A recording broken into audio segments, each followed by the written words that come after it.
All right, here we go. Here's the question of the day. Now, remember, I'm here to help you. I'm not here to be Mr. Popular, so I will say things that may offend a lot of people. All right, the truth is offensive to a lot of people out there. But when it comes to health and fitness, when people ask me questions about cycling, running, health and fitness, etc., I ain't gonna bullshit you. So you think, hey, Harley, you're a great guy. I'll like, share, subscribe. I'm gonna tell you put your earphones in now because we're gonna get real. All right, put your earphones in. Pause the video. Get your earphones. Okay, pause the video. Pause the podcast. Earphones are in. I'm gonna be fucking straight the fuck up real with you. All right, life's short. You could be dead today. Know the truth about nutrition and weight loss, etc. So you can move forward. So you can live your best fucking life. We don't need more dads out there who are so undercarbed and vacant and the kids that end up getting raised by Nintendo and fucking Drake, etc. We don't need more mums out there who are calories in, calories out, vacant from their kids, and their kids are getting raised by fucking Taylor Swift and Lady Gaga and some twerkers on TikTok, all right? There's enough of that. Let's stop that. Let's get people the carbohydrates they need so they can be the parents, the brothers, the lovers, the sisters, the employees, the bosses, the CEOs, the athletes, whoever. Productive citizens of society making a fucking difference, helping the environment, and making humanity a better place. Because when you're undercarbed, you ain't you. When you're hangry, you ain't you. When you're hungry, you ain't you. You know the Snickers advert? So this question here is from a coaching group. The question is, yesterday I had a bag of cookies, a pint of ice cream, and 4 candy bars after work. It's a 45-year addiction. Please post a comment or a video or links to them so I can go for motivation when I'm on the edge. Dude, this is not an addiction. This is normal behavior. You have to normalize this carbohydrate consumption. If you don't, it's like breathing oxygen. Oh my God, I get a sense of fresh air and I want to breathe in the fresh air. I have some nice water and I want to drink the water and someone gives me a shoulder massage and I'm, oh my God, it feels so good. I'm addicted to shoulder massages. Oh my God, I'm a bad person. Shoulder massages are bad. Water's bad. Oxygen's bad. Carbohydrates bad. Now the problem with the cookies and the ice cream and the candy bars, they're generally loaded with fat. Plant fat, animal fat. Fat you eat is the fat you wear, okay? Most people, I could be crazy, I could be wrong, but most people out there aren't coming to me to look to gain fat. They're not like, hey Harley, my belly is too ripped and lean. I'm looking to gain more fat. What's the best source of fat to eat to gain belly fat? Well, any fat will work. The fat you eat is the fat you wear. So that's the problem with the cookies, the ice cream, the candy bars. They're generally loaded in fat. So we want to go the lowest fat cookies we can get. And often they're the ones we make or bake, okay? So it's about being organized. Ice creams, there's plenty of, you can have gelato, like vegan ice creams, things loaded and full of sugar, which is what's going to satisfy you, okay? This is where I lose people. Oh, Durianrider, sugar's bad. Look at me. I'm fucking ripped, man. I look like a 6-foot AIDS victim with a 17-foot tapeworm, all right? I'm ripped on ripped, man. I got striated glutes, striated delts. I got veins in my abs. I'm 46 next month. I don't calorie restrict my carbohydrate. I don't ever train. All the women in my life are always slim and look amazing, and none of them ever restrict their sugar intake, people, okay? And none of them do crazy amount of training. When it's raining, they're laying in bed. And we're fucking. We're not going out there training in the rain. I've got to burn some calories. No. Let's stay home and fuck. Okay? Let's get shit done or work or do it all. So I see people out there on Zwift. They're on the Zwift. They burn the calories. And they're just like, go. And I'm thinking, fucking hell, man.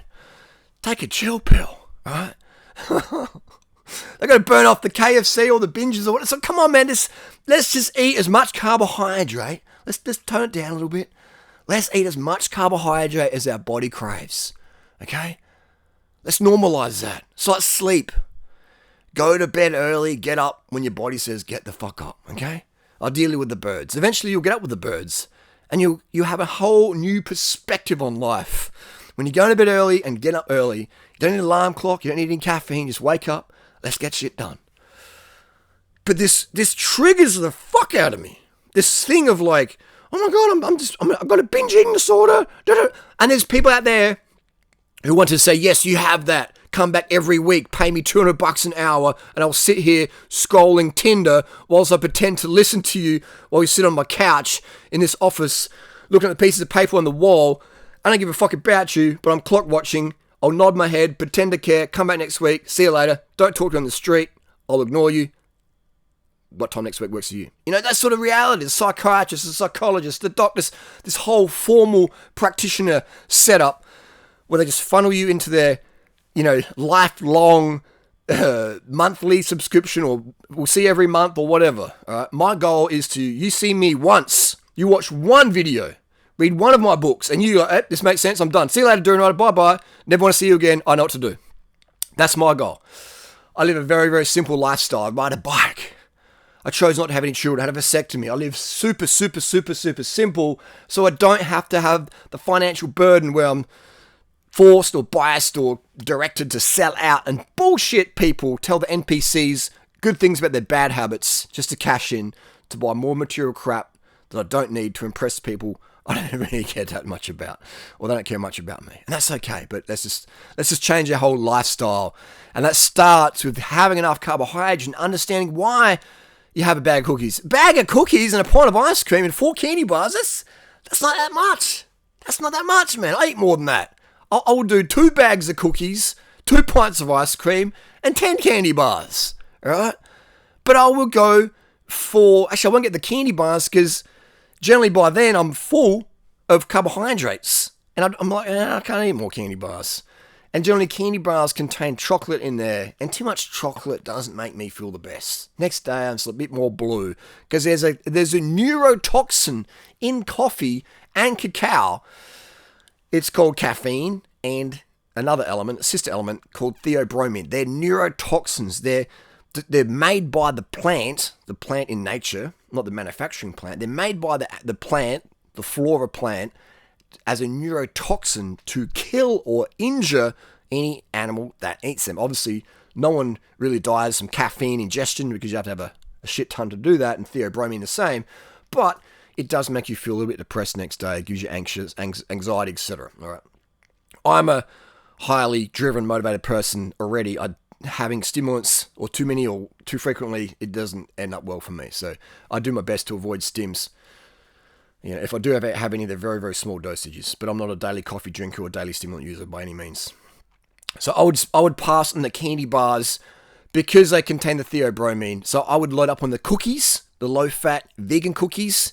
Okay, and the ice cream. I love my gelatos, my frozen mango with sugar in there, stuff like that. Low-fat options. Because high fat, I mean, it's like, how much body fat do I want to have on my body? And there's times where I am very, very lean, too lean, and women start looking at me funny. And so I do eat more fatty foods to have a bit more body fat on me, to fill out my face a bit. For some people, it's a bit scary when I'm, 2% body fat or looking just, I mean, I look like Skeletor. I'm so lean. And for some people, they love that look. A lot of the gay community follow me because they love that lean look. I get that. Fair enough. Cycling community follows me. Running community follows me because I am so fucking lean year round. And I do it without any restriction. Okay, so eat your candy bars. Eat your ice cream. But do the homework. Do put in the effort to find the low-fat options. I'm not sure where you live. I'm not sure what's in the supermarket this week or next week. So it's up to you to find out because things always change. Like in Australia here, we have a soy ice cream called So Good, but their factory got flooded with a burst riverbank in the Lismore area, and the sanitarium factory in Lismore, I'm pretty sure that's where it was, got flooded out, and the production of So Good stopped. And that was one of my favorite low-fat soy ice creams out there. So, since that's gone, I've just been having more frozen bananas and sugar and just eating more fruit in general. Fruit with sugar, all right? Fruit with sugar is the ultimate sweet hit. There's sometimes you can't get your fruit. The tin fruit's not good. The frozen fruit wasn't happening. So you need some backup sources. So cookies are fantastic. Like, find low-fat cookie options, okay? Make your own if you have to. Just be organized, people. Be organized, be organized, be organized. And just put in that initial bit of homework to find out what backup plans you have. Another backup plan could be rice crackers with jam, all right? The less fat you eat, the less fat you wear. I'll say it again. The fat you eat is the fat you wear. So the less fat you eat is the less fat you wear. Oh, but Durianrider, what are those people who do keto and they're ripped as you are? They're not doing keto. They're fucking lying to your face. Look how much steroids they're blasting and they're lying about that. If someone is in diet world or fitness influencer world and they're using steroids, fine. If they're lying about it, then they're fucking douchebags. And you can't trust what they're saying about their advice, because why they're lying about steroids is they don't want your disapproval. And so what they're going to do is they're going to tell you what you want to hear. So you buy their product, you buy their coaching or whatever, but you won't get the fucking results you want because they're just selling you bullshit because you don't want the truth. Now you end up people like me. You go, hey, this guy speaks truth. This Aussie bogan cunt speaks his mind. Oh my God, Harley, you swore. I've got to turn off now. I've got to turn off. I'm going to get fat again because you swore. Yes, that's exactly, that's what we're dealing with. I've done talks with people. Some of my Aussie French bogan comes out and people walked out the audience. You know, because I swore. I said the F word. I said fuck. And they literally walk out the audience. And I'm thinking, damn, that's crazy that you would block out such an important message, the most important message of your life, or one of the top 3, because of the F word, because I said fuck, all right? It's crazy, but hey, this is what we're living in. Some people just want to suffer, man. They just want to suffer through life. I mean, pain is necessary. Life, you got to have pain, but suffering, that's optional, man. That's fucking optional. So anyway, my goal here on this planet Earth is to reduce the suffering and just by giving people the truth about carbohydrate. And some people say, you're crazy, bro. This sounds like absolute nutso talk. And I'm like, cool, man, that's your opinion. But do it. Do what I say when it comes to nutrition, lifestyle tips, and then be the judge. Try it out. Test ride, then decide. Okay? Test ride, then decide. Test ride, then decide. Otherwise, you just chase your tail. You keep getting the same results that you don't want. Wasting money, wasting time, wasting relationships, missing out. I hate missing out. I hate missing out. That's why I do what I do, because I love having a fit body that's functioning and I can get shit done with, feel good, make other people feel good, etc. I like doing that. I like being a highly functioning member of society in the right way, helping the environment, helping people with their health and fitness, versus just scamming motherfuckers like these fake natties out there are doing. And I've done all the experiments, I've done all the diet experiments, I've done the steroids, I've done the natty. I can speak from personal experience. You can understand that, can't you? If you've watched my videos for the last 15 years, you understand that I speak with transparency and clarity on the direction you need to go. When you come to me for health and fitness advice, you have unequivocal certainty you're going to get the right fucking results. That's one thing. You can call me arrogant, you can call me an Aussie bogan douchebag, whatever. That's okay, I don't care. But there's one thing we don't argue with over here, is you can guarantee you're getting certainty with results. That's not up for question. That's guaranteed certainty. You're going to become a lean motherfucker if you follow my advice. My protocol's 100% guaranteed lean cunt. And if you get too lean, stop, okay? Don't become anorexic. Stop.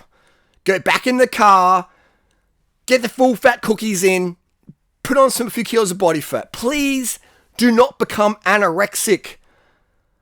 Now, some people have done that. They've taken it too far. And I'm like, hey, come on, backpedal a bit. Ease up the riding. Ease up the walking. Take the elevator. Don't take the stairs anymore. You're too lean, bro, okay? But before then, I mean, this is a very, very minority we're talking here. Before then, don't have to worry about it, okay? But I see people, oh, Harley, I'm worried about sugar. I'm worried about this. I read something 7 years ago. Someone came to your event in Thailand and they were fat. Yeah, because they weren't doing my fucking protocols. But the haters say they were. Look at the haters, okay? I have love for my haters. They spread my name far and wide. No hate to them. But are any of them living the life quality you want to live? No. So why the fuck would you listen to them and waste time? It's your life. You do what you want. Me? Fuck wasting time. Money? Comes and goes. Easy to make, easy to lose. Time? You never get that back. Once it's gone, it's gone. I lost time in my life following the wrong advice on health and nutrition and fitness. I don't get that time back. That sucks, but that's reality. I deal with it. Done and dusted. Don't waste time with false prophets. And when I mean profit, they're just here to profit for their own profits because they care about the material shit. You see what they wear, what they drive, and the flossing and the finessing and stuff like that. And that's for them, that's their identity, is high value, high price tag material shit. And that's fine if you want that, but there's people who are in the health and fitness using those things, they're just going to tell you what you want to hear so they get your money, okay? They're just telling you nice shit to get in your pants and to get that MasterCard wallet, all right? Girls, you can relate. Just telling you nice shit to get in your pants and get that MasterCard wallet, MasterCard deets, okay? So be wary of those people out there just telling you good things about your bad habits. I guarantee, and none of these people, here's the thing. Well, Harley, I don't know who to trust because you talk it really good and they talk it really good and, I don't know. Well, get them to debate me. They won't. Scammers will never step up on a Zoom call or in real life with me and do a public debate. They won't. They'll watch my shit and go, no, that cunt knows his shit. I ain't fucking getting exposed. No, they'll make up some bullshit. Oh, he's a con man. He's a rapist. He's Australian. Blah, blah, blah, whatever. I'm not, no. They'll divert and deflect. Okay? Recently, there was a guy here in Adelaide, Australia, selling people $300 wax chains. $350 wax chains. And I call bullshit on that. And I said, dude, it's still a live debate. That's bullshit. You're scamming people, in my opinion. It's a bullshit. It's unnecessary. And I shared my opinion. And people are like, Adam, can you debate Harley? And he's like, no, I'm not going to debate Harley. He's a bad man. He's the worst person, isn't it? Didn't answer any of my arguments. Pretend I didn't make any. And just totally deflected with some bullshit allegations that aren't even proven or true or whatever. That's what happens, all right? That's how you spot a fake, a con, a scam, or whatever, a rip-off, whatever you want to call it, a liar, a bullshitter, panhandler, whatever you want to call it, all right? They won't be held accountable. They will not answer questions by someone with authority who can expose their bullshit. They will do anything to avoid that. That's how you can have certainty that I'm right and they're wrong. I genuinely care about society. I care about the environment, okay? A big reason I don't drive a car is I don't want to kill someone's kid, okay? Boom. There you go, right there. It's, I give a fuck about people. Maybe some people say I care too much. But anyway, it's not a competition who cares the most. It's a competition of who can give you the certainty. I can guarantee certainty. You will get so fucking ripped, so fucking lean if you just do what I say, okay? Oh, that's Harley, that's controlling. You're saying do what I say, or you sound like a cult leader now. Everyone's in a fucking cult, all right? You're in a cult where you're getting fat and ripped off and sick and ill and diseased and tired and your kids are being raised by TikTok. Or you're in a cult where you're getting lean and athletic and feeling better than you've ever felt before, or you're the fittest person in your family ever, You're going, fucking hell. I'm off my meds, I'm off this, I'm off that. Shit, this Durianrider dude was right. So whatever cult you want to be in, you're in a cult, okay? Whether you like it or not, you're in a cult. So choose the cult you're in wisely. The cult I'm in is, 99% of the time sober, go to bed reasonably early most of the time, get up early, stay fit, stay active, do your bit for the society, minimize your carbon footprint, leave the world a better place than you found it. All right? That's my cult I'm in, okay? Have fun, do good things. Don't be a douchebag. Treat people how you want to be treated. That's the cult I'm in. And that starts with having enough carbohydrate. Because when you don't have enough carbohydrate, your serotonin drops, your dopamine drops, and you can't be the human you want to be. All right? It all hinges on carbohydrate intake. Sufficient carbohydrate intake from glucose, fructose, and sucrose, no matter the source. Have your cookies, but have the lowest fat ones possible. Get the vegan ones so you can get the dairy hormones, which are anabolic. All right? Most people who do my protocols aren't looking to gain weight. They're not looking to go, wow, I gained 7 kilos this week. Yay! Some people are, because they're anorexic. Then that we help those people as well, but that's very, very 0.1% of people that I work with. Most people out there, 99.9%, are looking to lose weight, lean up, shred out, slim down, okay? Lose the gut or the gunt. Anyway, that's the deal. Any questions? Join my coaching group, Durianrider.com, where I answer all the questions in there. This is where this question came from. Please, people, if you limit your carbs, you limit your life quality. Please limit your fat intake if the goal is to lose body fat. Have 100% certainty if you do my protocols, you will get fucking insane results. You will have you will come to a point where people say, hey, you're too lean. You're too skinny. You've lost too much weight. What's going on? You okay? That's going to happen. You're going to have average people out there saying you're too skinny. If I say you're too skinny, then yeah, you're definitely too skinny. But if your fat grandma says you're too skinny, that's just her opinion, okay? You're probably looking fantastic. If I say you're too skinny, then yeah, we need to stop the protocols and you get you on the more of an anabolic protocol, okay? But again, that's a very, very rare situation because, unfortunately, most people who do my protocols, they get amazing results and then they're like, oh, I can't deal with all the attention. I'm just like, oh, and they quit. It's fucking insane. I've seen it so many times. I've seen hot women get these amazing bodies. They get his attention and then they get pregnant and then they just get fat and they quit and they give up and it's like, oh my God, what's going on? No, how to lose the weight? And I'm like, what? How did you gain the weight? Why did you stop? How'd you lose the weight? Do the protocols again. All right. Why did you stop? Oh, well, I don't know. I listened to such and such. And I'm like, oh my God, look at you now. And look at you before. You were so hot. Why'd you let that go? You put in that work. Now you fucked it up. Okay. You wasted time, but let's get back on the horse and get going. The bicycle horse. This is real time. I've coached thousands of people since 1996. I've seen it all, but I'm not that arrogant to say that I know it all. All right? There's still more to learn, and that's why I can provide such certainty because the advice I give now is based on over 25 years of coaching people with weight loss. These templates always work. Just do them.